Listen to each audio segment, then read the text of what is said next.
Hey folks, welcome back. So this is the Dragonbane Bestiary that we're looking at today, a supplement for Free League's Dragonbane RPG, a kind of reboot of a classic Swedish RPG called Dragons and Demons. Now this is an expansion to the base game, which we looked at before, which is a wonderful game in a box that I got for half price. It has its background in the basic role-playing system, which you'll be familiar with if you ever played Call of Cthulhu or any other BRP-based games. You have skill numbers and you roll under them to try and succeed at different actions. It's very easy to pick up and play, and it's loads of fun. One comment I did make in my review, if you remember, is that a longer run campaign would benefit from having the Bestiary. And the reason I mentioned that is because I bought the Bestiary at the same time, and the Bestiary adds 63 more monsters, which is way more than you get in the core set. And I just think if you're going to play this game for a while, you want to have that variety. The monsters in this game are unique and cool, and the more you have, the better. It just makes it more fun for your players. You can add new challenges. You can keep challenging them as they beef up. There's some really tough guys in here. It's just a great resource to have as a game master for a Dragonbane campaign.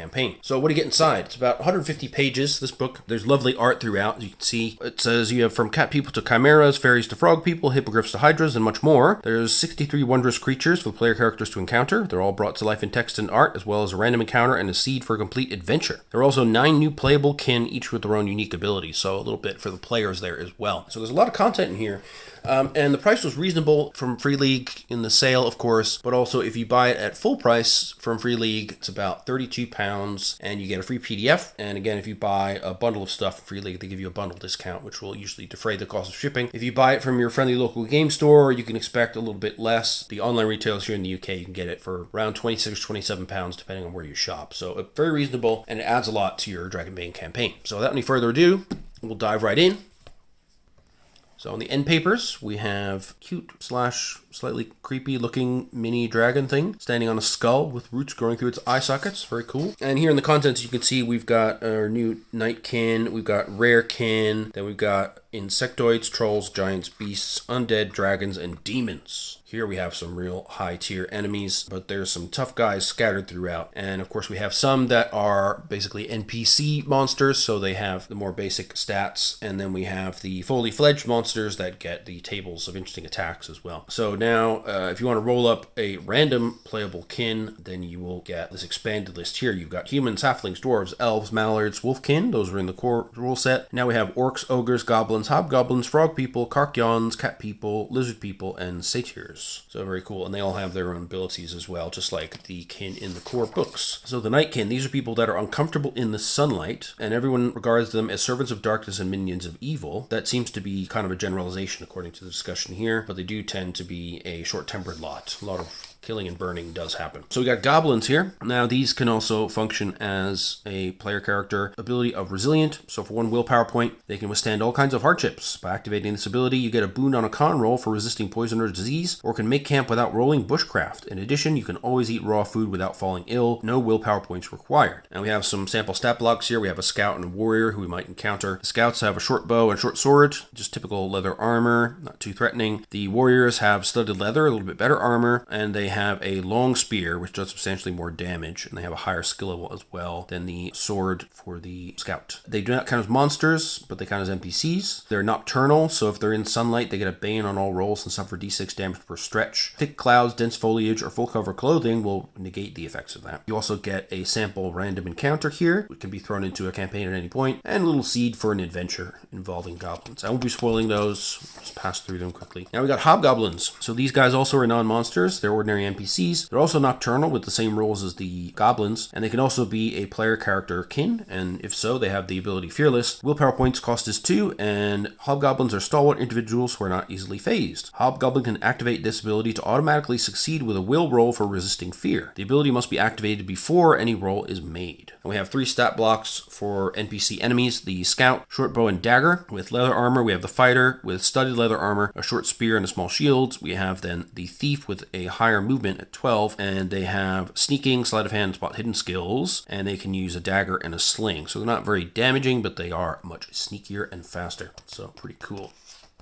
Then we have the ogres. Look at these beefy guys. They're heavy-set human-like creatures. They're a good chunk bigger than the typical goblins or hobgoblins. They're non-monsters. They don't count as monsters, but they're ordinary NPCs again. They're large creatures. They're also nocturnal, like goblins and hobgoblins. They can also be player characters if the group agrees. Then they get the ability Body Slam, so it costs them 3 willpower points, but they use their large bodies to slam an opponent with tremendous force. This counts as an unarmed melee attack with a boon, because of their size, I presume. That inflicts 2d6 bludgeoning damage plus any damage bonus and cannot be parried. The ogre can also dash before the attack, but they don't have to. Humanoid targets of normal size or smaller are automatically knocked down if they're hit. Then we have some stat blocks for the NPCs. We've got a fighter with leather armor, good brawling skill, and a large wooden club that does 2d8 damage. And the chieftain, they have studded leather armor, the veteran ability, and robust times 4, so they get a lot more hit points. And they have a heavy warhammer, skill 12, damage 2d10. So watch out for that. Then we've got our random encounters and adventure seeds as well. Then we've got orcs. As with the other Nightkin, they are non-monsters. They are nocturnal and they can be player characters, in which case they have the ability Tough. For a cost of 3 willpower points, orcs can take extraordinary amounts of pain and keep on fighting. An orc with 0 HP can activate this ability to automatically rally without rolling against will or being persuaded by someone else. Usually this ability is only used by player characters and important NPCs. Stat blocks for a warrior. They use a scimitar, skill 12, damage 2d6, and they have studded leather armor, so they're pretty tough already. The shaman, they have skills in animism 14 and a few spells, ensnaring roots, lightning flash, and treat wound, and they have a staff. Then we have the chieftain. They have high awareness and evasion skills, chainmail with armor 4, a lot of hit points. They've got veteran, defensive, dual wield, and robust times 4 abilities, and they carry 2 scimitars, skill level 16, damage 2d6. So they're pretty tough, and a beautiful illustration as we see for every monster. Now we have the rare kin. They're not dominant as are the humans, orcs, and elves, and so forth. They're often blamed for various crises that happen and discriminated against. The writer here says, I can confidently say that such accusations are far from always supported by the facts. So that's fair. Here we have cat people. And there he is balancing a dagger on his fingertip. It's pretty cool. You can see his tail sticking out there. So cat people, of course, you can use them as NPCs. So here we have a hunter. They move with a speed of 12, a little bit higher than normal. They got good acrobatics, awareness, and sneaking skills. And they use a short spear or a short bow. And you've got the thief, again with the fast movement of 12. No armor, but they do have high awareness, evasion, sleight of hand, and sneaking. And they can use a dagger or a sling. They are non-monsters, of course. And if the group agrees, they can be player characters. Then they have the ability 9 lives. So for a varying amount of willpower points, they can use their incredible ability to emerge unscathed from even the worst of ordeals. Activating this ability grants a boon on a death roll at a cost of 2 WP. It can also be used to reduce the number of d6s rolled for fall damage by 1 per WP up to a maximum of 3 after the acrobatics roll to mitigate the damage. Kind of represents the cats always land on their feet stereotype. It's pretty cool. And we have, of course, a random encounter and some adventure seeds if you use them as an encounter. Then we have centaurs. Now here we have a monster, as you can see from the monster attack table here. They have ferocity 2, so they get 2 attacks per round and draw 2 cards for initiative. They're large size and with all the stuff that comes with it. They have a high movement of 20, no armor, but a lot of HP. They also have a high alcohol tolerance, typically carry a short spear, longbow, and a quiver of arrows. And then they got some cool attacks like kicking back with a horse, hurling the victim 2d6 meters and inflicting the same amount of bludgeoning damage, and you land prone. They do spear thrusts. They can crush you with their hooves. They can do quick shots with the longbow at a range of anyone within 30 meters. And they can do a ramming attack to knock a victim down with their full weight and do damage. Or they can do mocking laughter, which is apparently deafening. Anybody within 10 meters must make a will roll to not become angry. If you're already angry, you have to choose another condition of your choice. Then we got the fairies. These are pretty cool. So these are monsters as well. We have a monster attack table for them. They're ferocity 1 and small, so they're not big threats in terms of size or capacity, but they can do weird stuff. They also fight in a swarm, and they have wings. They fly in erratic patterns and can only be attacked with ranged weapons or long melee weapons. They also can become invisible as an action, except for the shadow. If they do an action that affects another creature, like attacking, they become visible, cannot become invisible again for one full stretch. And then they've got some cool monster attacks. They can hurl insults at you with teasing, and then you can get angry, or another condition if you are already angry. They can swarm around you, several of them, and stab you with their needle-sharp daggers. You'll get some damage, no effect from armor, and you'll get the dazed condition. They can throw fairy dust at you to blind you. If you manage to evade, you're fine. Otherwise, you must act as if in total darkness for d6 rounds. That's pretty rough. They can give you sweet dreams, stab you with a poisonous rose of an enchanted thorn. You're injected with a paralyzing poison with potency 12. They can give you an enchanted kiss. They blow you an enchanted kiss, and if you succeed at an evade roll, you're fine. Otherwise, you gain the disheartened condition. Finally, they can do a magic arrow. So anybody within 10 meters is an eligible target. They suffer piercing damage and must make a will roll to resist fear.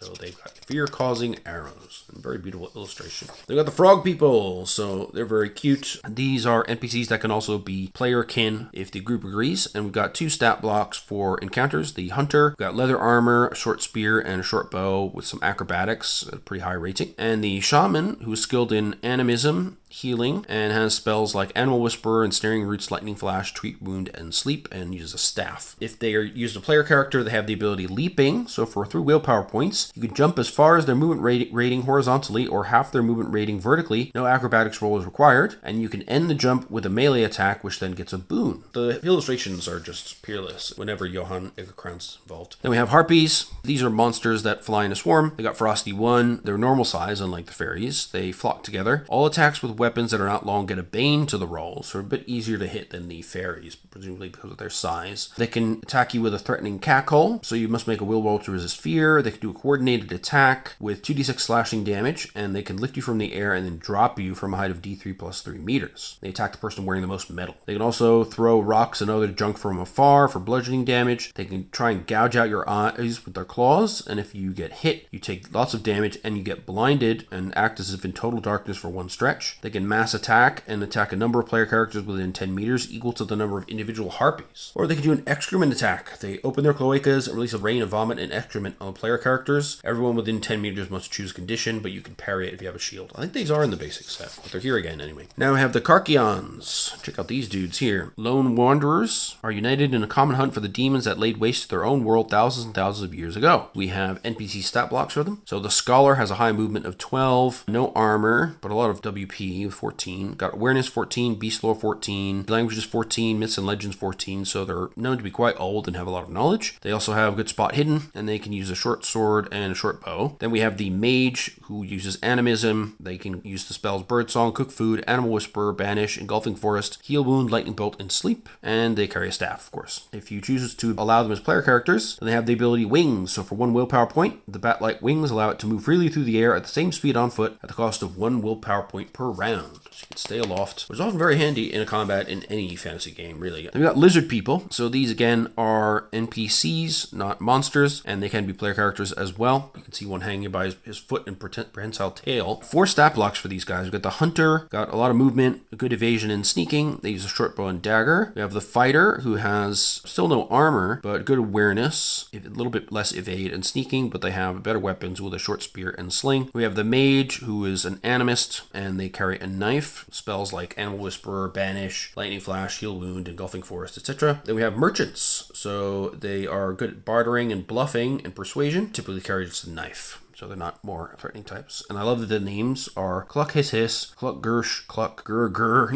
just sounds, basically. If you choose to allow them as player characters, then you get the ability Camouflage. So for 2 willpower points, if you wish to stay hidden, you're hard to spot. Activating this ability grants a boon on the sneaking roll. And of course, we have our random encounter and adventure seed. We've got mermaids, so we're back to monsters again. Quite a creepy illustration. Protectors of the seas, roughly speaking. They have Frosty 1s, 1 attack per round, moving to 14. They can use artificial respiration to revive a drowned person up to 1 stretch after their death. And they're also aquatic, so they can breathe underwater, and they can stay above the surface for 1 stretch without problems, but after that, they suffer d6 per stretch spent on land. Their attacks include throwing a whalebone harpoon, which does a lot of piercing damage. They can thrust you with a trident, lots of piercing damage, and a knockdown. They can cast a net all opponents within 6 meters. If you make an evade, you can escape. Otherwise, you can't move or perform actions that require movement. Breaking free requires a successful strength roll with a bane. Others can help you, though. They can also try and drown you by pulling you into the water, so you need to try and break free with a strength roll and a bane, but others can help you again if they're in range. They can use a wave attack if they're in the water to produce a powerful wave that knocks you about and does bludgeoning damage, or they can create a great whirlwind of water. All untethered objects and creatures of up to human size within 4 meters are thrown 2d4 meters and suffer equal amount of bludgeoning damage. Pretty rough. And of course we have random encounters and adventure seeds. We got the Minotaur. Look at this great picture. He looks so badass. Got very dour expression. Bits of dry blood in his battle axe, covered with runes of some sort. Just looks very, very cool. And he's got a elven head, just for extra spice. This is a monster with ferocity 2, so he gets 2 cards in the initiative draw. He's size large, movement 16, and has 32 hit points, and has 2-handed axe. Basically, these guys seek out glory in battle above all else, and so their monster attacks reflect that. They do a bull Bull Fist, so they slam you for a huge amount of bludgeoning damage and leave you dazed, even if the armor stops any damage from getting through. They can use their powerful hooves to kick you, throwing you 2d6 meters away and knocking you prone and giving you bludgeoning damage. They can do a horn rush, trying to impale you with their horns. If they succeed, you get a lot of piercing damage and you get knocked down. They can do a cleave attack with their giant axe, doing weapon damage plus an extra d10, but you can parry it. They can do a sweeping attack, hitting everybody within 2 meters and doing just regular weapon damage. Or they can do a stomping attack. They jump high in the air and come crashing down on an adventurer who suffers 2d10 bludgeoning damage and is knocked down. Ouch. Then we have the Naiad. So these are strange creatures found in dark lakes, bogs, and marshes. You can see an example of them here. Except for their pale green skin, they appear to have staggering beauty, but behind the facade there's only darkness and self-serving evil. They seek to lure you into the water, and they can do that due to their abilities, as we'll see. They have a ferocity of 2, so 2 attacks per round, side normal. They can use enchantment to enchant a person's mind and trick them into following it to its lair. If the Naiad can speak with a creature undisturbed, victim must succeed with a will roll to avoid being enchanted by the monster's beauty. Anyone who falls under its power follows the Naiad until the spell is broken. The victim can make a new attempt at each sunrise. Wow, so they can get you for a whole day. Spell can also be broken with the dispel casting, obviously. They can also take an action to become invisible. If they take an action while they're invisible, they lose that and will not regain it until the next sunrise. They are aquatic, and so they have the ability to breathe underwater. Also stunningly beautiful. Anyone wishing to perform a hostile action against them must make a will roll to do so. And then we got our random encounter and adventure seed, and their monster attacks, which include strangulation. So they hold you in place, do bludgeoning damage, and they keep doing bludgeoning damage until you break free. And you need a strength roll with a bane to get free. They can break your heart, waving dismissively at you and realizing that your love for the creature will never be requited. The victim must make a will roll with a bane to resist fear. They can have sharp nails, inflicting damage and clawing at your eyeballs, leaving you in total darkness for d3 rounds. They can try to drown you, which again requires a strength roll with a bane to break free, like the mermaids. They can do enchanted song. They seduce a victim within 10 meters. The victim must succeed with a will roll or immediately perform a movement and an action of the Naiad's choosing. Victim also loses its turn if it's not already passed. Or they can do a tidal wave, a 10-meter long cone emanating from the surface of the water if they're in the water, and do a ton of bludgeoning damage and shove you around the place. Then we got the Satyr. Now, these are NPCs, not monsters. They have this extra descriptor here of melancholy. So a Satyr which does not get to rejoice with friends every day quickly falls into melancholy. They then get a bane on all rolls until it can party again. So they just love debauchery. And so the one monster stat block we have is Bard, appropriately enough. They are good at bluffing, evading, performance 14, persuasion 12. They carry a short spear. If they are chosen as a player character, they can raise spirits. So with a willpower point cost of 3, they are cheerful and optimistic creatures who like to raise their friends' spirits with song or poetry. So it counts as an action, and it removes the chosen condition from a person within earshot in 10 meters, but it can't use this ability on itself. So it's great. They can heal conditions with 3 willpower points. Now we got Swan Maidens. Here we have another creepy monster type. Ferocity of 1. These are female elves capable of transforming into magnificent white swans. The elves consider this phenomenon a gift from the gods, and no one knows what causes it. So they're shapeshifters. They can turn into a white swan and back again at any time, but it counts as an action. In elf form, the Swan Maiden counts as an ordinary NPC. In swan form, it counts as a monster, but retains the ability to speak. Clothes and gear change with the Swan Maiden unless they're made of metal or their weight exceeds half the creature's carrying capacity. In swan form, they also have wings, so they can move freely through the air. So in monster form, the Swan Maiden flaps its wings and creates a gust of wind, hurling you away, knocking you down and doing damage. They can also do pecking attacks with its bill, and they can cause slashing damage, and you have to roll will to resist fear. They can do a swan song. Everyone within 10 meters is struck by a deep sadness at the cruelty of death and gains the disheartened condition. And also summon a flock of white swans that frantically attack its enemies. All opponents within 10 meters suffer 2d4 slashing damage and must make a will roll to resist fear. Pleading gaze. They can fix a gaze on a victim within 10 meters and beg them to stop fighting. Must make a will roll or immediately perform a movement and an action that does not require a WP chosen by the Swan Maiden, and you lose your turn. They can also do, finally, Gift of the Gods, cast a curse on an opponent within 10 meters. The victim suffers chaotic visions from the oldest times. Must make a will roll with a bane to resist fear. That's cool. Cool, we got a swan shapeshifter. It's unique as far as I know amongst other games I played. We've got tree kin. Despite the kin in the name, these are monsters. They are not playable. So they are ferocity 2 with large size. So at any time they can conjure an illusion that disguises the creature as an ordinary tree, but the next time you perform an action the illusion is broken. They're vulnerable to fire and take double damage from fire-based attacks, and will do everything they can to stop you from using fire. But they are also resistant to piercing and bludgeoning damage and take half damage from those. And finally they have a giant stride, but when traveling long distances. They can move fast, up to 60 kilometers per shift. They never get tired and keep walking until they decide to stop. Monster attacks include command, so they speak words of power. Everybody within 10 meters must make a will roll to resist fear. They do death from above and attack you with a swarm of small birds. Everybody within 10 meters takes d8 damage and lose their next turn. They also do a spear thrust with a long branch, inflicting 2d10 piercing damage, but it can be parried. A crushing blow, they can slam its thickest branch into the head of the victim, who gets knocked down and takes 2d10 bludgeoning damage. They can grab the victim and hurl it 2d8 meters, ouch. Or they can hang you high, extend a long branch, wrap it around your neck. Basically, you can't move or do anything until you break free, which requires a strength roll with a Bane. Keep taking damage every round until you get free. So, pretty rough. Those little birds are tougher than I thought. We got insectoids. These are the most alien creatures in the Dragonbane world. They're regularly persecuted by unsympathetic surface dwellers, so beware of that.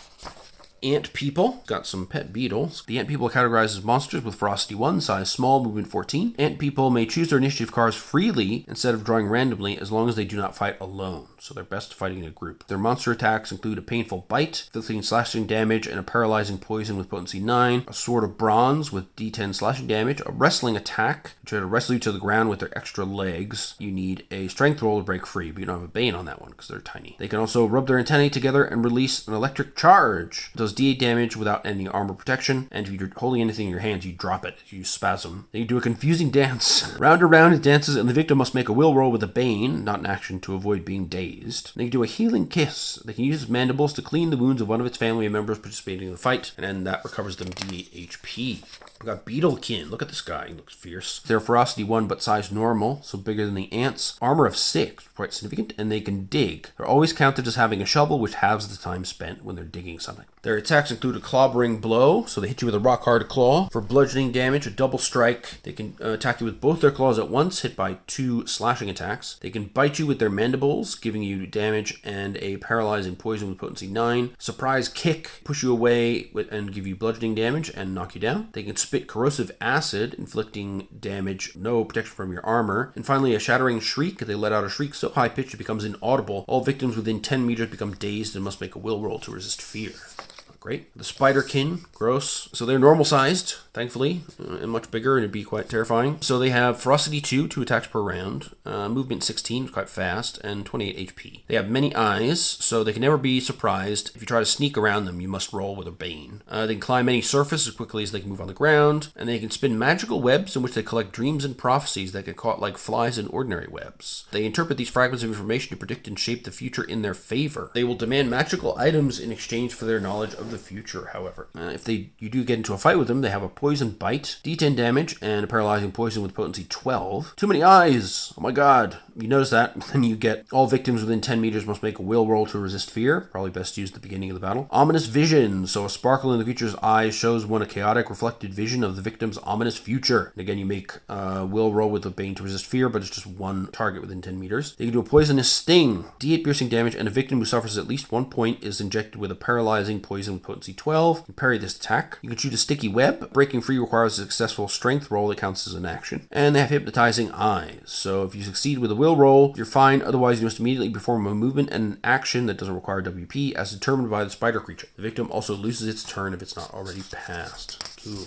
Now we get into trolls. So he has no hesitation in saying that trolls are the most fascinating creatures lumbering around under the sky. On the other hand, I can personally vouch for the fact that mountain trolls are truly majestic and clearly uninterested in munching on peaceful folk compared to other trolls. Whatever the case, there seems to be many mysteries surrounding the horrible, foul-smelling, and in many respects terrifying figure of the troll. So you may want to try negotiation before resorting to violence. We have a cave troll, the big fella. He is size large, naturally. He has ferocity 2. He is stubborn, so they always finish what they start, including a fight, presumably. They are sensitive to sunlight. They get d6 damage per round and can't regenerate. If they stay in sunlight too long to get to 0 HP, they then turn to stones. This is a classic Scandinavian troll. They can regenerate damage, so they automatically heal d6 HP per turn in combat, unless they reach 0. And they love eating treasure, especially gold coins and small gold items. The belly of a cave troll usually holds d12 gold coins. Then their monster attacks. They can do a rolling attack. They curl up into a boulder shape and roll towards you, doing a lot of bludgeoning damage, knocking you down. They can disturb a flock of bats in the cave, which attack your enemy. They continue to attack for D3 rounds. They can headbutt you to daze you and do bludgeoning damage, and damage can only be reduced if you're wearing a helmet. They can gobble you, inflicting 2d8 piercing damage, and then you're stuck in their mouth. Have to make a strength roll each round to break free or suffer additional damage. They can spit a gold coin hard on an opponent within 6 meters. The attack inflicts bludgeoning damage, and the victim suffers a condition of their choice and becomes 1 gold coin richer.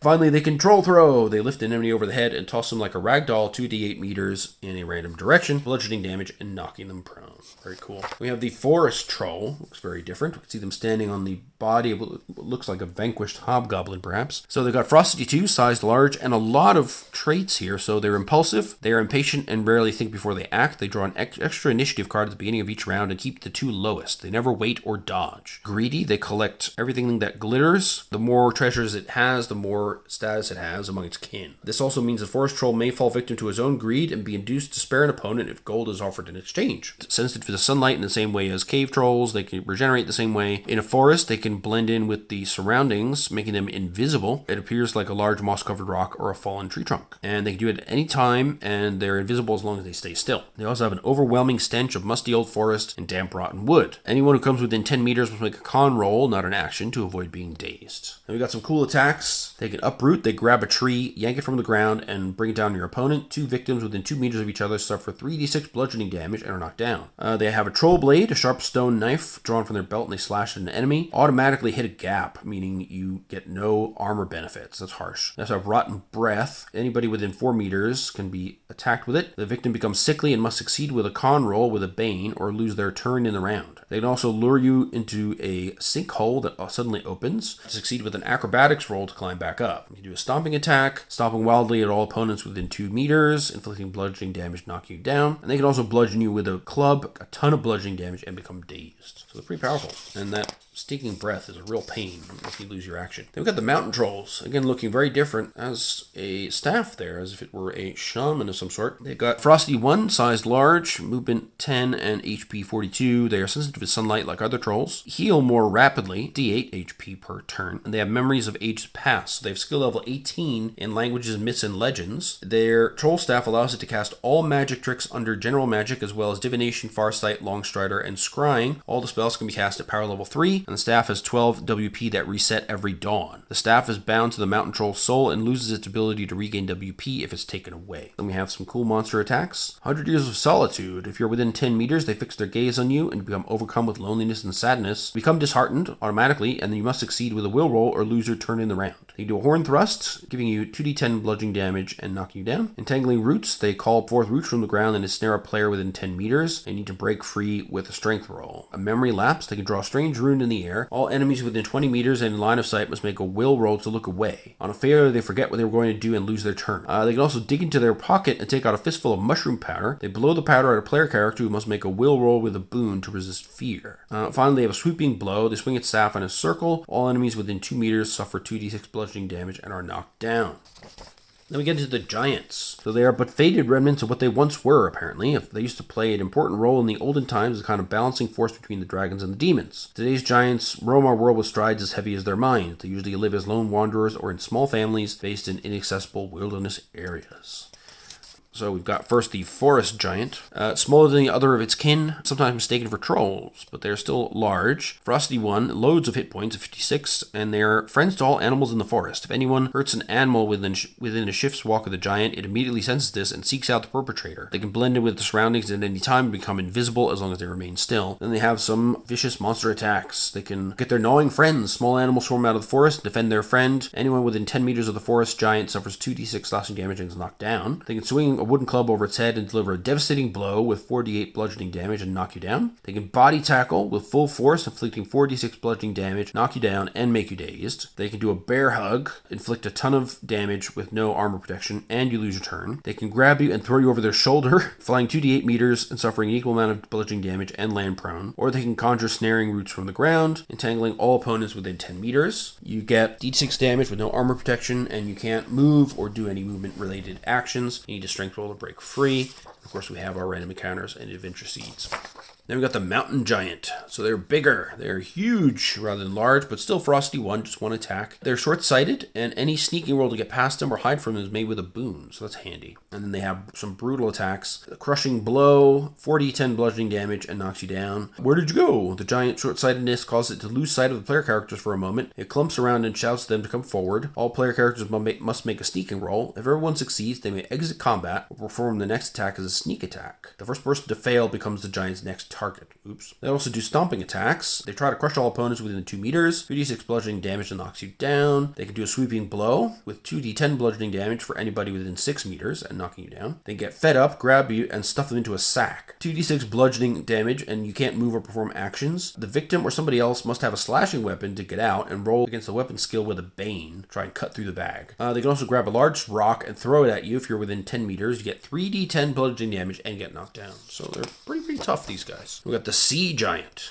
Wow, look at that guy. He's also huge, between 8 and 12 times the height of a human. Wow. They hunt whales and giant squid in the depths of the ocean. They are absent-minded and find it difficult to maintain focus on smaller creatures. This can be exploited to escape a wrathful giant who simply loses interest in pursuing small, insignificant creatures after only 15 minutes. And they live exclusively in salt water and can swim as well as the whales they often keep as pets. They can hold their breath for several hours but can't breathe underwater. Very cool picture where he's carrying the mast of a ship, which doesn't bode well for that ship's occupants. And it's got some brutal attacks, so it can do thunder and lightning. Raises its fist to the sky, causing dark thunderclouds to gather. Then it points at an opponent within 30 meters and sends a bolt of lightning at them, who suffers 2d10 damage with metal not helping you at all. Then a clap of thunder rumbles above the giant and renders all opponents within 20 meters dazed. Pick up a rock and throw it at you within 20 meters, inflicting 3d10 bludgeoning damage. Anyone within 6 meters is knocked down by the resulting wave. They can also do a skewering spear, grab a spear made from a broken mast, and throw it at an opponent within 50 meters. The spear inflicts 4d10 piercing damage and knocks you down. You can do a whirling flurry. Blow upon blow rains down on all opponents within 4 meters, who suffer 3d6 bludgeoning. Fishing fortune, they cast a large net over up to 4 opponents within 4 meters of each other. All victims must be within 10 meters of the giant, and then you're stuck until you can use a slashing weapon and roll against the weapon skill with a bane to cut through the net. Finally, do a wave attack to whip up waves in the water around it. Anyone within 10 meters of the sea giant is thrown 2d10 meters and must make a swimming roll to avoid drowning. Ouch. We have the Titan. These guys are related to giants. They're in 20 known locations in this world, clad in full armor and armed with huge maces or warhammers. So they have ferocity 2, can attack twice per round. They're huge still, armor of 6, and HP of 64. In hibernation, so once a giant has completed a mission, it withdraws to a remote location and goes back into hibernation until the next time it's called to battle. It then turns to stone, but wakes up if anyone attacks it or if it's summoned by the ancient cries of those who do battle with dragons and demons. It has a heart of iron, so a Titan takes half damage from non-magical attacks. It has a huge shield that can be used to parry 1 attack, including ranged attacks, per round without spending the giant's own attacks. Roll against skill level 15, and the shield has durability 24. And they have heavy footsteps. When they move, the ground around it shakes in a 10-meter radius. Anyone within that area must make a will roll, not an action, to not get scared. Only 1 roll per combat is required. Then they have some really tough attacks. So they can do a hammer blow, 3 hard blows at an opponent, each inflicting d6 bludgeoning damage, and they knock you down. They can do a battering ram with their shield, plow through all opponents in its path up to its movement score. Anyone in its way suffers 2d10 bludgeoning damage, is knocked down, and becomes dazed. They can say, out of the way, and push an opponent away from them. Then you're thrown 2d6 meters away, suffer an equal amount of bludgeoning damage, and land prone. They can ferociously shake you, extending a long arm out towards you, grab you by the neck, and shake you ferociously. You suffer 3d6 damage, and lose your turn of the round. They can do a deafening roar. Everyone within 10 meters suffers a fear attack with a bane on the will roll. Or they can do an earthquake, taking a huge leap and landing on his armored feet, causing a minor earthquake. Everyone within 10 meters suffers d6 damage with no benefit from armor, must make an agility roll to remain standing. The Titan is unaffected. These giants are badass, I gotta say. Then we got beasts. So this is reserved here for predators and creatures that pose a threat to adventurers and others wandering the wilderness. Their overwhelming motivation is self-preservation. They tend to be suspicious of any stranger who comes their way. They should not be considered evil, although a few of them take genuine pleasure in harming and killing. They are animals, and as such, they won't necessarily fight to the death. They just fight to preserve themselves and live another day. We have the basilisk, a feared semi-intelligent predator with an unpleasant tendency to appear near villages and other settlements, sometimes even in city catacombs. It's an abomination with a reptilian body, a rooster's head, and huge murderous claws. They have ferocity 2 and size large, 6 armor and 38 HP. They're afraid of chickens, though. Their ferocity decreases by 1 if such a bird can be seen within 10 meters, and they will not attack a person carrying a hen or rooster if there are other targets available. A player character can recall this weakness with a successful beast lore roll. That's interesting. We've got a variety of attacks. They can do a slash attack, 2 player characters within 4 meters. meters for 2d8 slashing. They can peck at a player character, inflicting 3d8 piercing. They can let out a cacophonous cock-a-doodle-doo that pierces the player character's ears and make them bleed. Everyone within 10 meters must make a con roll. On a failure, you fall to the ground, become dazed, and lose your turn. Ouch. They can use a snake-like tail as a whip, as a sweeping attack for everybody within 4 meters. Everybody takes bludgeoning damage and anyone hit is knocked down. They can spew out a poison cloud filled with poison and corrosive stomach acids. Everyone within 10 meters is affected by lethal poison with potency 15. They also have a petrifying gaze. This is what the basilisk is historically known for. A light glows in the basilisk's eyes as it turns the vicious bird's head towards the player character who currently has the highest HP. If the victim can see it, they must make a will roll. On a failure, their body turns to stone and the victim can no longer move or perform any action whatsoever, but also cannot take damage. They die after 2d6 rounds, but you can reverse the petrifaction with a successful will roll. While you're still alive, the victim can roll once per turn. The dispel power can also undo the petrifaction, but only if the victim is still alive. We got the brook horse, very creepy. So they are the devious brook horse lurking amongst rivers and rapids. They're a ruthless predator that feed on human, elves, halflings, and anything else that comes its way. They can breathe both on land and underwater, and they are sized large, ferocity 2, movement 24, so they're very fast, and HP 34. They're deceptive, so they can appear as an ordinary horse. They can keep its instincts under control when hunting. It lures this victim into the water and tricks them into mounting it. If they do, they gallop towards the deepest part of the water to throw the victim off and attack them by any means possible. Seeing through a brook horse's facade requires a successful beast lore roll. That's interesting. And their attacks, we have horse kick, throwing you back 2d8 meters, landing prone and taking bludgeoning damage, a ravenous bite for 2d8 10 slashing, crushing hooves for 2 opponents within 4 meters of each other, 2d6 bludgeoning damage, and a will roll to resist fear, hateful gaze, so 1 player character within 10 meters, and you have to make a will roll with a bane to resist fear. They can pull you into the deep and make you drown. You require a strength roll with a bane to break free, or a wild ride. They lure you onto their back. You have to resist with a will roll with a bane. On a failure, they run at breakneck speed up to twice the movement, e.g. 48 meters, leaving the victim exhausted and inflicting d6 damage with no armor benefit. This is repeated each round on the brook horse's turn, either until you reach 0 HP or manage to jump off. On their turn, the victim can roll will again to throw themselves off the horse. On success, they take 2d6 bludgeoning damage from the fall with no help from armor. That's pretty hardcore for a horse. And the Caledon, look at this guy. Got some burned bones and smoke and fire protruding from its nostrils and deep red eyes. So fur white as snow and his soul as black as the night, the Caledon is one of the world's most fearsome beasts. It's the size of a bull and has huge tusks sharp as spears. It can also breathe fire from its snout. So their ferocity 2, size large, no armor, but 52 HP. They take half damage from fire attacks, which makes sense. And their attacks include a charge. So they charge an opponent and tackle you hard, knocking them 2d6 meters backward. They take bludgeoning damage and are knocked down. They can skewer you on their tusks, dealing d12 piercing damage. They can crush you with their hooves, kicking up 2d8 bludgeoning damage and is knocked down. They can catch an opponent with his tusks and hurl them 2d4 meters, and you become dazed as well if you get hit. They do a hateful grunt. Everyone within 10 meters must make a will save to resist fear. And finally, the dreaded breath of fire. So the fire forms a cone 6 meters long whose width at any given point is equal to the distance from the beast's snout. Anyone hit by the flames suffers 2d10 damage with no effect from armor.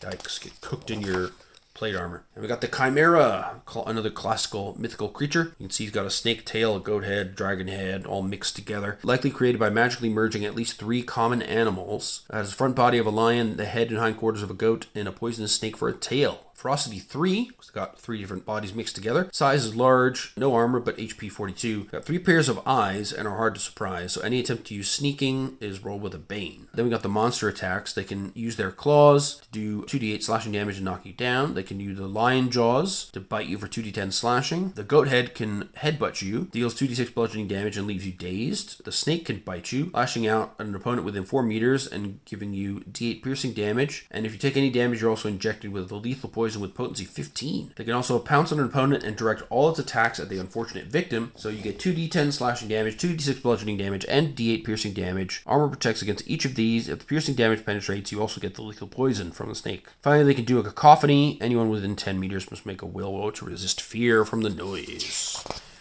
We got the giant amoeba, one of the most revolting creatures an adventurer can possibly encounter. It was created or conjured by demon cultists in the oldest times. It's not clear why, but I'm convinced it was an accident. They're large beings with ferocity 2, loads of HP at 64, and they're corrosive. So anyone who touches the giant amoeba or takes damage from its attacks is exposed to a paralyzing poison with potency 9. They're resistant to non-magical weapons and attacks, take half damage from them. They're completely immune to piercing damage, magical or non-magical, but they're vulnerable to fire and take double damage. They also can attack you with tentacles that they form. To strike at all enemies within 2 meters, you get the D10 bludgeoning damage and risk being exposed to the corrosive poison. Faces of the Dead. Twisted faces appear on the surface of the shapeless mass. All opponents within 10 meters must make a will roll to resist fear. They can launch a long tentacle at an enemy within 6 meters, snatching a weapon from the victim's hand. Body is absorbed by the giant amoeba's body. It can only be recovered by killing the beast. They can also spit a ball of disgusting slime at you if you're within 10 meters, getting bludgeoning damage and corrosive poison risk. They can do a poison cloud, emitting a stinking cloud of poison that affects everyone within 10 meters. The victims become dazed and are attacked by a paralyzing poison with potency 12. Finally, they can absorb you, grabbing you with tentacles and enveloping you into their body. Once inside, the victim is immediately exposed to corrosive poison and suffers d6 damage with no armor protecting you. The victim takes an additional d6 per turn, but can continue to attack the amoeba from within. The victim only gets out when the amoeba is dead.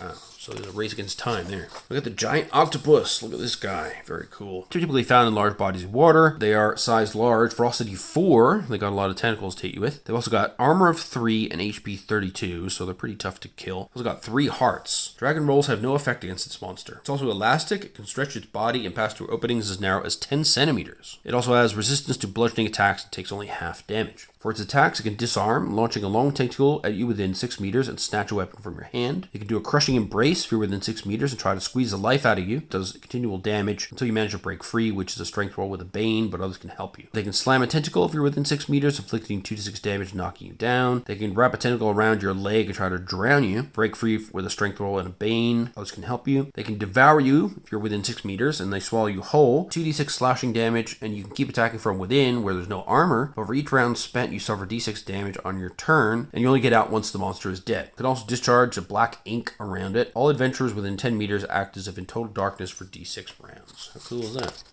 Oh, there we go. My nightmare, the giant spider. There are a few predators in the wilderness that can match the giant spider. As fast as hawks, strong as oxen, and cunning as foxes. Add to that the ability to spin trapping webs, and you have a near perfect hunter. So they are Ferocity 2, size normal, so maybe a bit bigger than human sized. They have no armor, but 36 HP, and they have strong web. They can spin threads as thick as a thumb, which can only be destroyed with slashing weapons, fire, or magic. They have durability 8, so you must inflict at least 9 damage in a single attack to break it. 2d4 threads must be cut for a human-sized creature to get through. They can also attack you with mandibles, 2d8 slashing damage. They can jump at you, attacking with all its multitude of hairy legs. Anybody within 2 meters gets d8 piercing damage. Of course, they have the mesmerizing eyes like the other spider, and anybody within 10 meters must make a will roll to resist fear. Poison sting. They shoot a stinger out of their repulsive body, inflicting d10 piercing damage, and if you get at least 1 point of damage, you get paralyzing poison with potency 16, but you can parry the poison sting. Web attack. They fix their numerous eyes on the opponent with the highest strength. The next moment, it spits sticky spiderweb at the victim, who must make an evade roll, not an action. If you fail, you're caught in the web and unable to move unless you make a successful strength roll with a bane to break free. Others can help. Finally, they do a ramming attack with their massive body, inflicting 2d6 bludgeoning damage and knocking you down.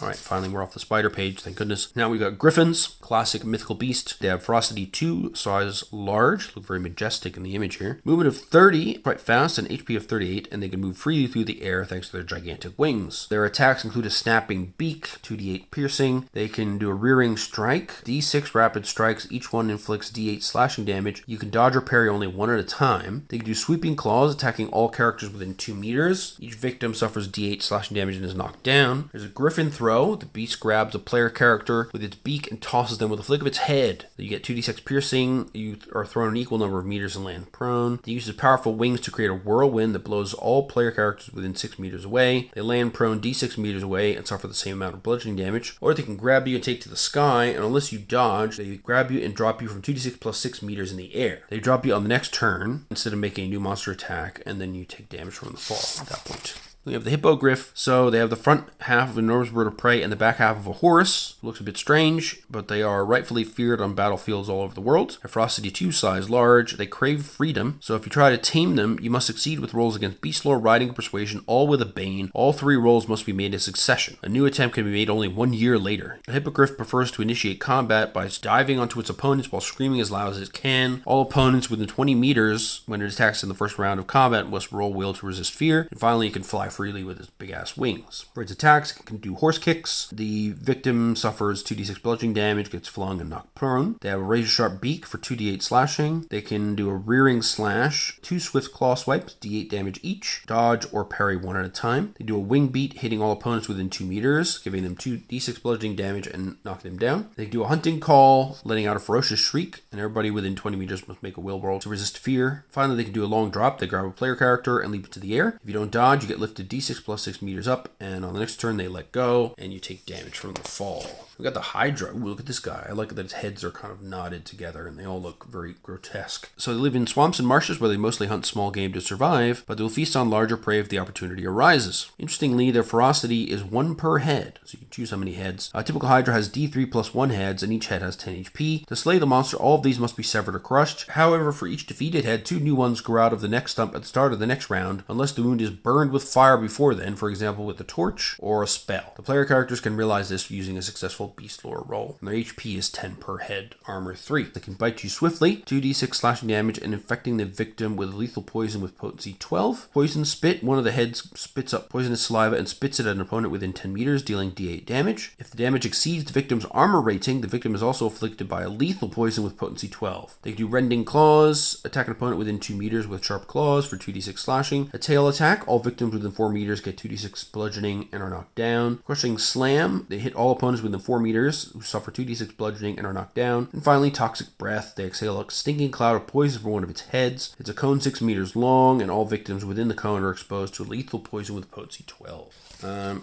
We got the Manticore, another famous creature of legend. Very, very cool illustration here. The lifespan is quite long, somewhere between 200 and 400 years, but their numbers are decreasing every decade. They have insatiable hunger that drive it to kill and devour everything in sight. They have ferocity 2 and size large. No armor, but HP of 44. And they have wings so they can move freely through the air. They do a tail strike, so they shoot a tail spike at a player within 20 meters. The attack inflicts d12 piercing damage and injects the victim with a paralyzing poison with potency 12. You can parry it with a shield. They can bite you, inflicting 3d8 slashing. They do a claw attack, knocking you down and doing 2d8 slashing plus d6 since the victim is already prone. Ouch. They can also do a sweeping attack against 2 opponents. You can get 2d6 slashing and are knocked down. A crushing charge. They pick the opponent with the highest strength within 10 meters, and you suffer 3d6 damage and are knocked down. And finally, Spike Rain. Fire a rain of deadly spikes from its tail. All adventurers within 10 meters suffer d10 piercing damage and are injected with paralyzing poison with potency 12.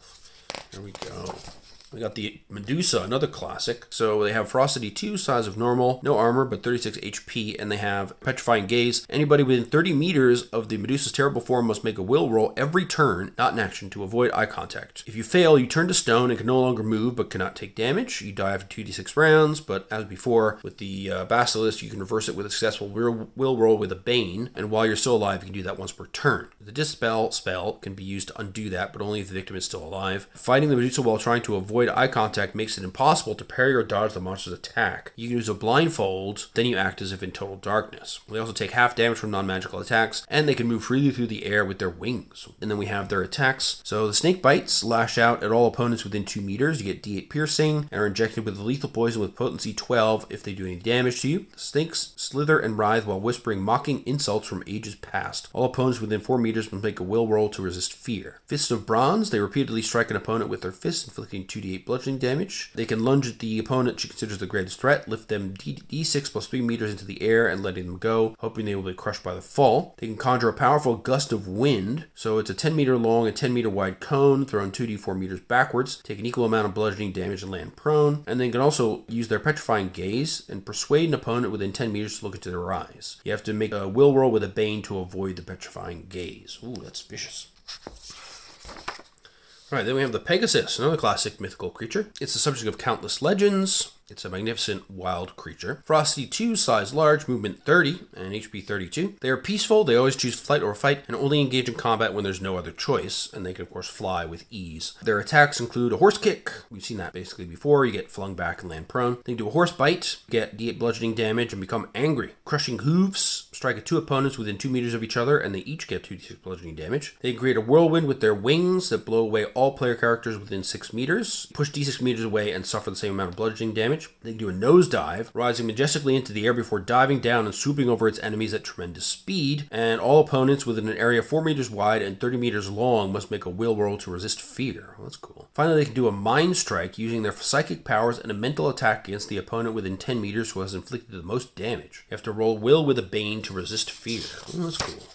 And we have the rock. Oh my god, it's huge. Look at the size of it. And it is, in fact, huge, technically speaking as well. So this is a gigantic predatory bird. They nest high up in the mountains or at the top of giant pine trees. They have ferocity 2, size huge, movement 28, 80 HP. Wow. Rocks from above. So in combat, a rock usually starts by sweeping over its victims and dropping large rocks on them. Anyone within 10 meters must then succeed with an evade roll or take 2d6 bludgeoning and be knocked down by the bouncing rocks. Then the monster lands amongst the prone victims. And of course, with its wings, it can move freely through the air. And then its attacks. So the claw attacks, it does attacks 2 opponents within 4 meters of each other for 2d10 slashing each. It can peck at you for 3d10 slashing. It can do a piercing shriek. Everybody within 20 meters becomes dazed and must roll will to resist fear as well. They can do a wing attack for anybody within 4 meters. They take 2d8 bludgeoning and are knocked down. They can do a gust of wind. Everybody within 10 meters in front of the monster. Creatures up to human size are thrown 2d6 meters, then bludgeon for the same amount and land prone. Or they can grab you and fly d6 plus 6 meters into the air before dropping you. The victim takes d8 slashing damage from the talons and additional bludgeoning damage from the fall.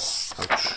Got the sea serpent. Look at this guy. Wow. And in fact, actually, they've got different sizes, normal, large, huge, and different armor values, 1, 3, and 5, respectively for armor, and 40, 56, 76 for HP. So they have a taste for blood. If an attack aimed at a sea serpent's tail made with a bane draws blood, roll d6 whenever the sea serpent attacks. Results 4 to 6 mean the beast attacks itself instead of an enemy. Player characters can become aware of this weakness with a successful beast lore roll. Oh, that's interesting. They can also vary in size, as we saw. They can do a tail swipe, and we have varying damage amounts depending on the size of the beast, from 2d6 up to 2d10. They can devour, swallowing the opponent with the highest strength, inflicting 2d4, 2d6, or 2d8 damage. You can attack them from within, but each round spent within you get slowly digested. You only get out when they die. They do a ferocious bite from 2d6 to 2d10 damage, slashing. They can pull you into the sea and try to drown you. Basically, you need to roll strength with a bane, as per other monsters. You can do a crushing blow within 2, 4, or 6 meters, depending on the size. It's up to 2 player characters get attacked for 2d4, 2d6, or 2d8 bludgeoning damage and are knocked down. Finally, they can constrict you with a tail. They wrap its tail around an opponent within 10 meters and try to squeeze the life out of them. And so you get 2d4 to 2d8 damage per round on your turn, and you can't do anything except trying to break free, which is a strength roll with a bane. So it's an interesting one. You've got a few different sizes for differing experience and power levels for your characters. That's always handy. We've got the werewolf. That's another classic. Of course, people that change drastically into ferocious wolf hybrid forms. When touched by moonlight, they have ferocity 2, size normal, 32 HP, and movement 16. At sunrise, they change back into normal form. If it is killed, the werewolf also resumes its original form. And they can transmit their curse to other creatures. If you take at least 1 point from a werewolf's bite, you get a paralyzing poison with potency 9. If you get the full effect of the poison, you also contract lycanthropy and turn into a werewolf in the light of the next full moon. Elves and wolfkin are immune to this. Infected player who shifts into wolf form becomes a monster under the GM's control. Ooh. Victim can be cured by eating wolf's bane before their first transformation. However, the cure is risky as the plant itself is a lethal poison with potency 9. There are also said to be powerful magical rituals that can cure the condition. Interesting. They take half damage from non-magical weapons except fire and silver, which inflict normal damage. And they also hate silver, which stinks and burns their senses. In wolf form, they can't touch silver and are always trying to get away from places where there are large quantities of it. In normal form, they avoid contact with silver as much as possible. And their attacks, so they can do a furious howl, raising its head to the sky and howling to the moon. Everyone within 20 meters must make a will roll to resist fear. If it's outdoors, it also summons D3 wolves who arrive after D3 rounds to fight alongside it. It can also do rending claws, attacking everyone within 2 meters for 2d6 slashing. They can sink its fangs deep into an opponent for 2d10 piercing and risk being infected by their lycanthropy. You can parry the attack though. They can also do a surprise attack, gathering supernatural strength, hurl at an enemy within 10 meters who has the lowest HP and rake its claws across their body. Take 2d8 slashing and make a will roll with a bane to resist fear. They can throw somebody by grabbing you, lifting them over your head, and throwing you 2d8 meters with tremendous force. You get bludgeoned, become dazed, and land prone. Finally, they can go berserk and get all ragey. They use claws and fangs to kick and tear at all opponents within 4 meters. Victims take 2d10 slashing damage and must roll will to resist fear. After the rampage, the werewolf becomes exhausted and cannot make any attacks in the next round or this round if the monster has a turn left. During this time, the player characters can try to persuade the werewolf to calm down. On success, it'll flee the scene. Interesting.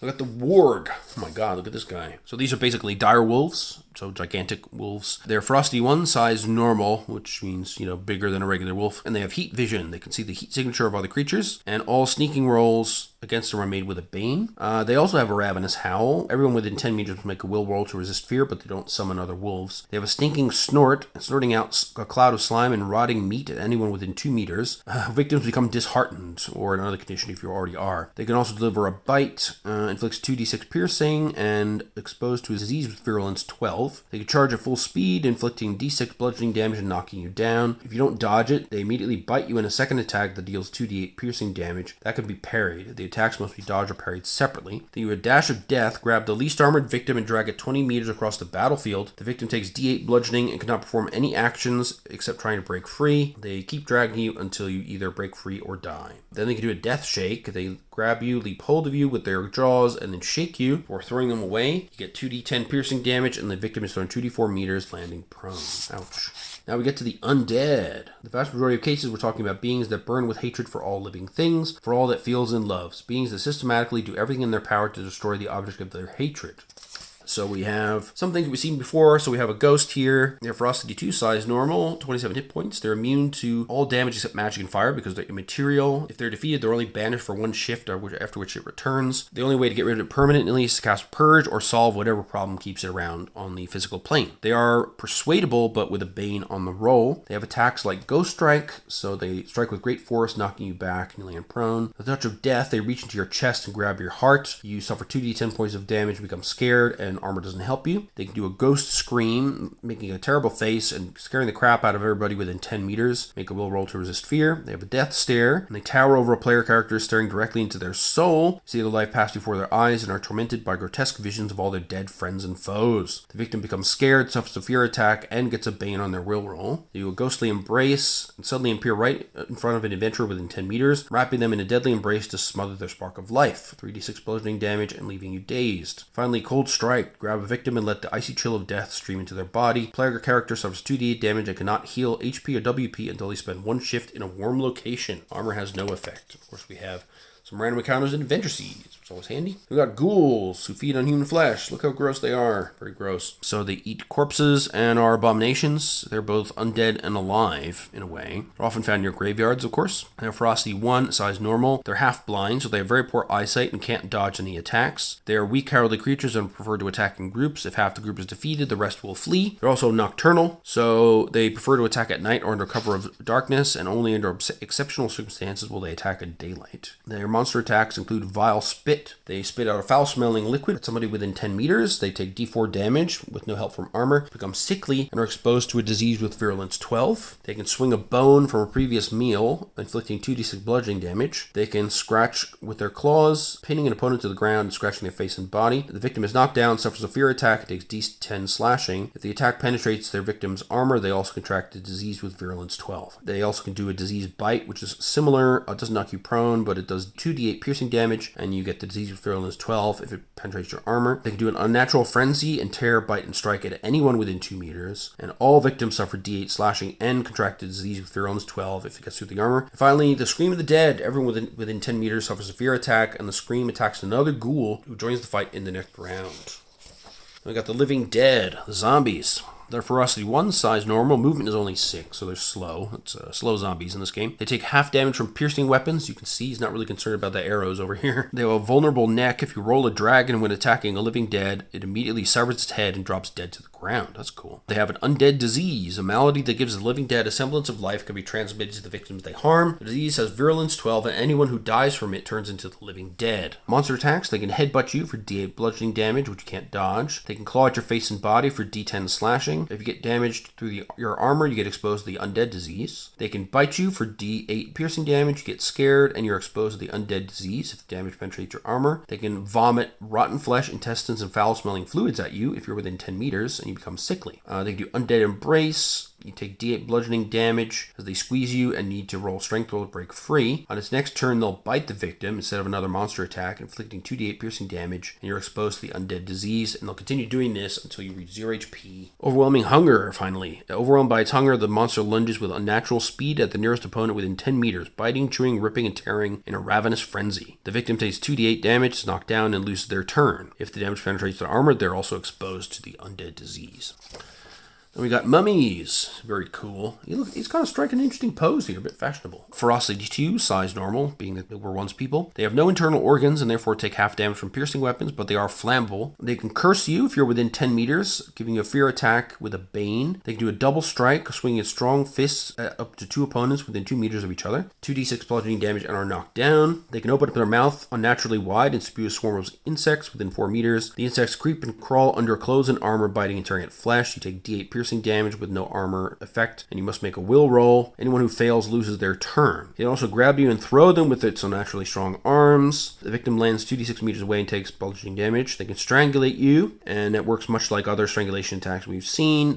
You can't do anything except try to break free with a strength roll with a bane, because the mummies are strong. Others can help you. The mummy doesn't perform any other monster attacks until the victim either reaches 0 HP or breaks free. Finally, Heartbreak. The mummy's eyes flare up with blue light, after which the monster locks eyes with an opponent within 10 meters and extends its hand as if to crush the victim's heart. The victim takes d10 damage, suffers a fear attack, and loses their turn. Yikes. There's lots of cool stuff you do with mummies in an adventure. We got the classic skeleton with an unnatural blue glow in its chest and eyes there. That's pretty cool. We got warrior skeletons, studded leather, use a short sword and 8 HP. The archers have leather armor, use a dagger or a crossbow, HP 8. The champions have HP 24. They have a damage bonus plus d6. They wear chainmail for 4 armor. They have veteran defensive double slash and robust times 4, and they use a longsword at skill level 16 and a large shield. They have all damage from piercing weapons. They have a resistance to piercing damage, and they're immune to fear and persuasion. Skeletons are pretty typical monsters you would use a lot of. They're scary though, because they're resistant to any attempt to dissuade them. They just keep coming. Then we got vampires. They look like classic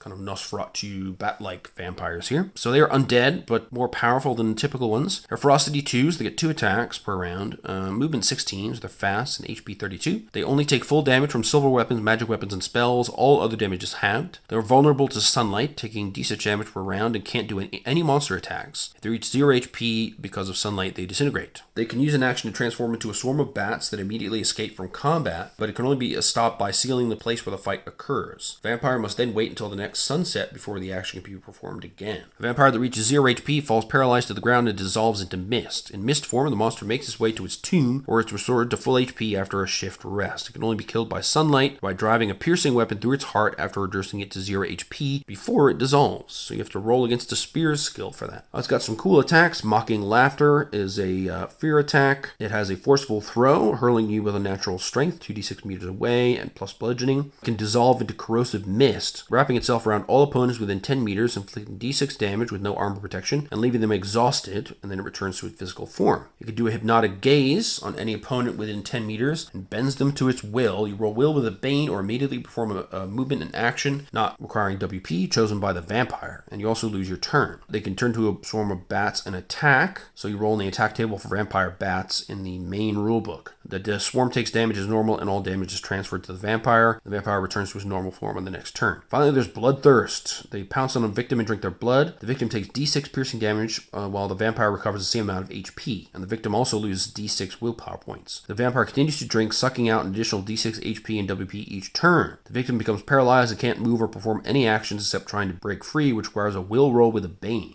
And the vampire will keep drinking until the victim reaches 0 HP or breaks free. If the victim loses their last WP as a result of this attack, it's exposed to a vampiric disease with virulence 12. Anyone who suffers the full effect of the disease turns into a vampire the next night, and then the player character will turn into a vampire under the GM's control. Rough. Of course, we have a random encounter and adventure seed for that guy. Then we have the Wights. These, I believe, are in the core rulebook as well. They're the most hateful and murderous of the undead, apparently. They hate all living things, and they're pretty harsh. They have ferocity 2, size normal. They wear chainmail, typically, which will be an armor of 4, and they have 38 HP as well. They take half damage from non-magical weapons, except fire, which inflicts normal damage. They have an unholy roar, so their decomposed skull contorts and let out a ghastly scream. Everyone within 10 10 meters makes a will roll to a sphere. They have a dreadful gaze. The victim becomes scared, suffers a fear attack, and gets a bane on their will roll. They can raise its hand at an opponent within 10 meters, and they get immediately thrown 2d4 meters and land prone and take bludgeoning damage. They can do a sweeping attack with its weapon. All opponents within 2 meters suffer weapon damage, and the attack can be parried. They can do crippling cold, grabbing an unfortunate victim who feels the chill of death spread through their body. The victim takes d6 damage with no armor benefit and must make an evade roll, not an action, on the next turn in order to act at all. If the roll fails, a new attempt can be made on the next turn. The victim becomes cold and cannot heal HP or WP until they get warm. Finally, they can do a power attack. The damage roll is doubled and the victim is knocked to the ground, but the attack can be parried. Of course, random encounters in Adventure Seed.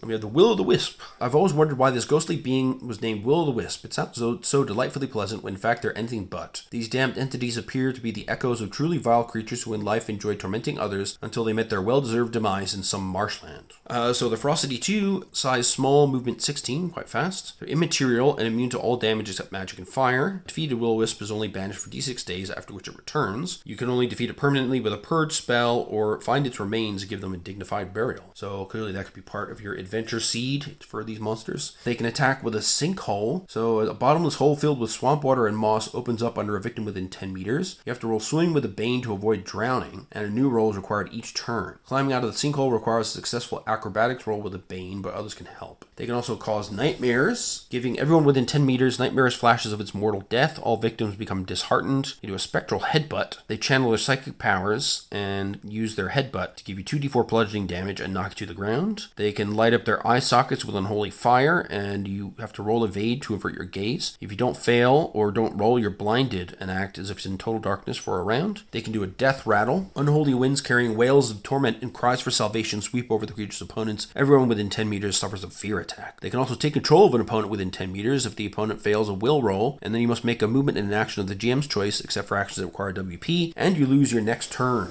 as well. They are jerks, aren't they? Then we get into the real hardcore stuff now. We got dragons. The writer here says that dragons have a wide variety of motivations. They're not just beings of pure evil, and he considers them a higher and nobler form of life. So we got a hatchling dragon. Oh, how cute. He's still just making his way out of the egg. A dragon's egg is hard as rock and looks more like a boulder than an egg. A Ferocity 1, size normal, so still person size, pretty big. Armor 2 and HP 36. They have wings but can't fly, but they can jump up to half its movement without a roll. They can also do monster attacks like Dragon Screech. Everyone within 10 meters becomes scared, and if you are already scared, you suffer a fear attack. They can try a clumsy claw attack, inflicting d8 slashing, a ramming attack, which knocks you back d6 meters and take an equal amount of bludgeoning damage. They can swing a sharp tail at all opponents within 2 meters. The victims each take d6 slashing damage and are knocked down. The beast opens its mouth and takes a big bite, dealing 2d6 slashing damage. Or it can do toxic smoke. It breathes puffs of poisonous smoke, and all player characters within 6 meters are exposed to a paralyzing potion with potency 12. Then we have the young dragon. So now they've grown up a bit, much bigger than the baby dragons. They've left the parents and learned to fly and hunt of their own. They have Ferocity 2, and they're now size large. Movement 24, Armor 4, and HP 60. Of course, they can fly freely now. They can roar, making everyone within 10 meters suffer a fear attack. The claw attack. Attack 2 opponents within 2 meters of each other, taking 2d6 slash damage each. A gust of wind, hurling objects of human size or smaller within 10 meters are hurled d8 meters, taking the same amount of bludgeoning damage and not prone. They can do a tail strike. All opponents within 4 meters take 2d6 bludgeoning damage and are knocked down. They can do a dragon bite for 3d8 slashing, and now they can breathe fire instead of smoke. And they take a deep breath and spew a stream of flames in a cone 6 meters long. Anyone hit by the flames takes 2d10 fire damage with no help from armor. Ouch. Adult dragon. Look how impressive this guy looks. And you can see his big hoard of treasure and a human skull there for a size comparison. These are big fellas. You can see size is huge. Their Ferocity 3 attacks per round, Armor of 6, HP 84, and Movement 24, despite being huge. And they can fly, of course. Their Dragon Roar extends for 20 meters with a Bane on the will roll now. Their claw attacks are on 2 opponents within 4 meters of each other for 2d10 slashing damage. Their Dragon Wind affects everybody within 10 meters, and you're hurled 2d6 meters. The Tail Strike affects everybody within 6 meters and does 2d8 bludgeoning damage. So everything, the attacks are pretty much all the same for each dragon age, but everything gets worse as they get bigger. The Dragon Bite does 4d10 slashing, and the Fire Breath is 10 meters long instead of 6 and does 3d10 fire damage with no effect from armor. Then we have the Ancient Dragon. Look at this huge head and this unsuspecting adventure party. Baleful eye just looking at them. So their Ferocity 2 size, huge, movement 20, armor 8, and 108 hit points. The mighty wings allow it to move freely through the air, but they also create powerful winds, preventing any other flying creatures from approaching the Ancient Dragon in flight. Their Dragon Roar affects everybody within 30 meters who become scared and suffer a fear attack. Their claw attacks affect 2 opponents within 6 meters who take 3d10 slashing damage. They can do a Dragon Storm, affecting everybody within 20 meters and do 3d6 meters of bludgeoning and displacement. They can do a Crushing Tail within 8 meters for 2d10 bludgeoning. Their Dragon Bite does 5d10 slashing. Jeez. And they can do an Inferno. It's a 20 meter long cone of fire breath, doing 4d10 fire damage with no protection of armor. So yeah, bad stuff. And we have the Lindworm. So it's not technically a dragon, but the writer here believes that they are some sort of remaining earlier ancestor of the dragons. Their Ferocity 2 size, large, movement 18, armor 6, and HP 64, and they're drawn to glitter. So if a Lindworm sees a person wearing something shiny, they will immediately attack you. Their attacks include a hissing roar, so everybody within 10 meters gets a fear attack. They can do a claw attack on 2 opponents within 2 meters for 2d8 slashing. The dorsal spikes, so spikes on their back here. They can roll over all opponents within 6 meters, and everybody takes 2d4 slashing damage from the spikes and are knocked down. They can do a Deadly Embrace by wrapping around you and squeezing 2d8 bludgeoning damage in the same amount whenever it's the victim's turn. You gotta roll strength with a Bane to break free, but others can help you. The Ravenous Bite deals 3d8 slashing damage, but can be parried. And finally, they can swallow an opponent whole, inflicting 2d6 bludgeoning. The opponent can keep attacking, but they take d6 damage per turn from being devoured. Eventually, they will get out if the creature dies. Finally, we're into demons. So these are real bad dudes, not really fun for anybody. There's a plane of existence that they come from, known as the Demonic Realm, according to the Codex Chaosium. Interesting that Chaosium is also the name of the Call of Cthulhu company. So we got a Blood Demon. So this is a Ferocity 2 large creature with a armor of 2, movement 14, HP 48. They can raise d6 living dead per day if corpses are available, and they obey the beast's every command. On sunrise, they drop to the ground, but it can always reanimate them again. They take half damage from non-magical weapons, except those made of jade. The monster's heart beats so loudly that any awareness roll to detect them is made with a boon. Interesting. And they can fly. Their attacks include Bloodthirst, so they grab you and drink your blood. You take d6 piercing damage, lose d6 WP, and become dazed. Terrifying Roar, everybody within 20 meters suffers a fear attack. Venomous Claws attack everybody within 10 meters, knocking them down, raking them with sharp venomous claws. 2d6 slashing damage, and if you take any damage, you get a paralyzing poison with potency 12. Deafening Scream bursts your eardrums. Anybody within 10 meters takes 2d8 damage with no help from armor and become dazed. They can also grab you with their claws, leap into the air, and drop you from d6 plus 3 meters in the sky. And they can finally boil your blood, casting a demonic curse on an opponent within 10 meters whose blood begins to boil. The victim takes 2d10 damage with no help from armor and suffers a fear attack with a Bane. Wow. Then we got the Chaos Demon. Look at this guy. He looks very cool. I love that. So they're endowed with wings and armed with black, life-leeching runic swords. They are the epitome of demonic invaders. Ferocity of 2, size of normal, movement 12, armor 2, and HP 36. They have corrosive blood, so anybody who damages them within 2 meters will take D3 damage. If the victim is wearing armor, its armor rating is permanently reduced instead. Oh my god. They also have an unnatural aura. It causes all vegetation within 10 meters to wither, and they can fly clumsily through the air, apparently. They have their runic sword attack, so it inflicts 2d8 slashing damage and drains d6 WP from the victim. They can thrust their razor-sharp horns into an opponent. The victim takes 2d10 piercing and loses their turn. Threatening Hiss. All opponents within 10 meters suffer a fear attack. They have a scorpion tail, can deliver d12 piercing damage, and if you take at least 1 point through your armor, you get a paralyzing poison with potency 15. You can parry the attack. They can also point a hand at a victim within 10 meters and hit you with unseen force to push you back 2d6 meters, take bludgeoning damage, and land prone. Finally, they have acid spit, so if you're within 10 meters, they can spew acid at you for 2d6 damage on impact and d6 damage in the next round, unless the victim uses an action to wipe off the acid. That's nice.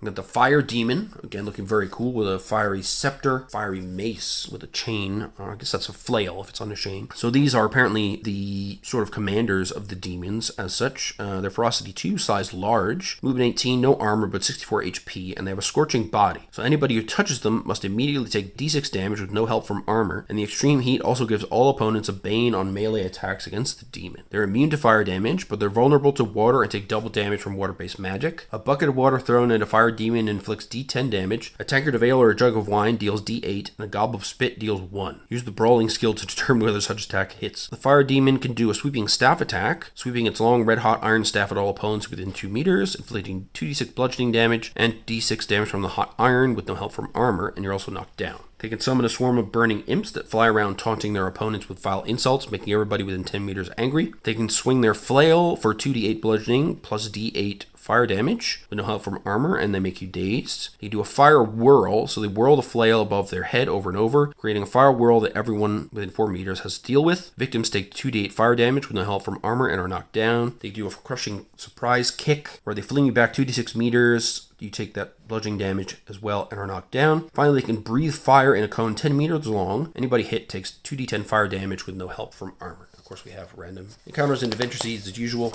Then we've got the Golem. So, demons are not the only beings that can be summoned from the chaos of the demonic realm. It's also home to numerous disembodied spirits. These can be summoned and then bound to matter to create golems. So, that's interesting. So, they're Ferocity 2, size of large, movement 8, so a little bit slow, armor 6, HP 64. They're explosive, so when they're reduced to 0 HP, the magic that sustains it is released in the form of an explosion. Everyone within 4 meters takes 2d6 bludgeoning damage from bits of rock flying about. They take half damage from piercing and slashing, and they're made of stone or clay, and therefore no internal organs or blood, so rolling a dragon has no effect when attacking them. Their attacks include a wild flurry, hitting everyone within 2 meters. The attack inflicts 2d6 bludgeoning and knocks the victims down. It can hit you with its face, doing 2d10 bludgeoning damage, leaving you dazed. It can throw a stone at you if you're within 10 meters for 2d8 bludgeoning. It can slap its fists together to create a sharp thunderclap, and everyone within 10 meters takes d6 damage with no help from armor, and you become dazed. They can do a power punch, giving you 3d6 bludgeoning damage and knocking you down. And finally, an earthquake. They stomp down hard, the ground shakes, and everyone within 10 meters takes d10 damage, armor doesn't help, is knocked to the ground, and loses their turn in the round.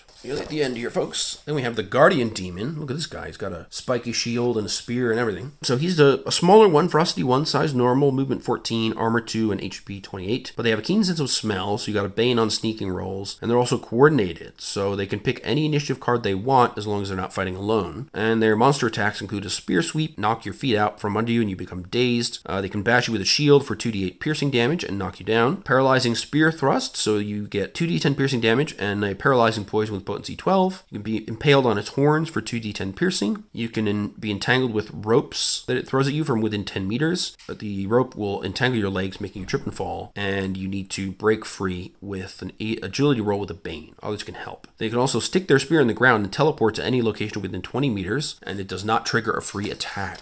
Wow, that's useful. Then we got the Shadow Demon. Incorporeal demonic entities. It haunts your dreams and thoughts. They're Ferocity 2, size 12, no armor, HP 54. They have no solid form and they are therefore immune to non-magical damage. They are damaged by sunlight, however, d6 damage per stretch. Cloud cover is enough to eliminate this. They can also read the surface thoughts of creatures it touches, for example, in combat. And then their attacks include Anxiety Attack. They extend their impossibly long arm towards an opponent within 6 meters, staring with burning eyes into their soul. You get struck by deep existential dread, become both scared and disheartened, and suffer a fear attack. Wow. They do a Psychic Bite. They open their huge mouth and you lose 2d6 WP. You're also blinded and must act as if in total darkness. At the start of each shift, roll a d4, and if you get a 1, it cancels the effect. A Dark Embrace. They surround you with their pitch black form and plunge you into total darkness. The Chill of Solitude paralyzes the victim, who suffers a fear attack and becomes cold as per the rules in the rulebook. They can whisper derogatory remarks, creating doubt and making you disheartened. They can also command, so they point at you within 20 meters, and you must make a will roll with a bane or immediately do what they say, as long as it doesn't require a WP, and you lose your turn in the round. Finally, Visions of Stars. They can grow huge and cover the sky above the opponents in demonic darkness. Stars live and die in just a few seconds. Everyone within 10 meters loses d6 WP and must roll will with a bane to resist fear. Anyone who fails also loses their turn in the round. Wow.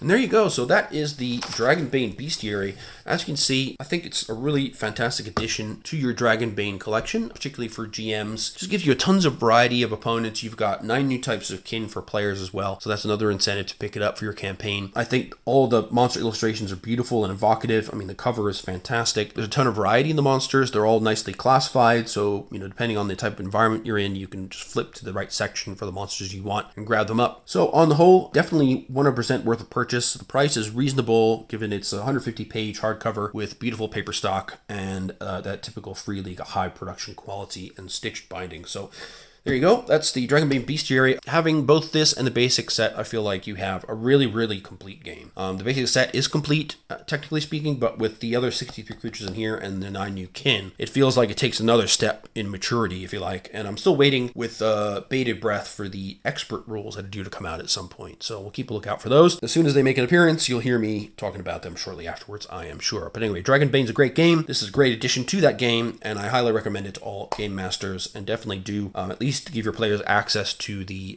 pages about the new kin, see if they want to create some interesting new characters. So that's it for today. I hope you enjoyed the review. Definitely a high quality product in here from Free League. If you enjoyed what you watched, please do click like, subscribe, and the little bell thingy. I'm hoping to reach 1,000 subscribers. I get slowly closer, but it is tough to get to that magical point. Just a kind of personal goal of mine. If you really want to support what I'm doing and help defray the cost of these many RPGs that I purchased and review for you guys, then feel free to click on and donate to my channel from the Ko-fi link down below in the description. Otherwise, I hope you're all keeping healthy and staying well, and I look forward to seeing you in the comments below and in the next video. So until then, take care and bye-bye.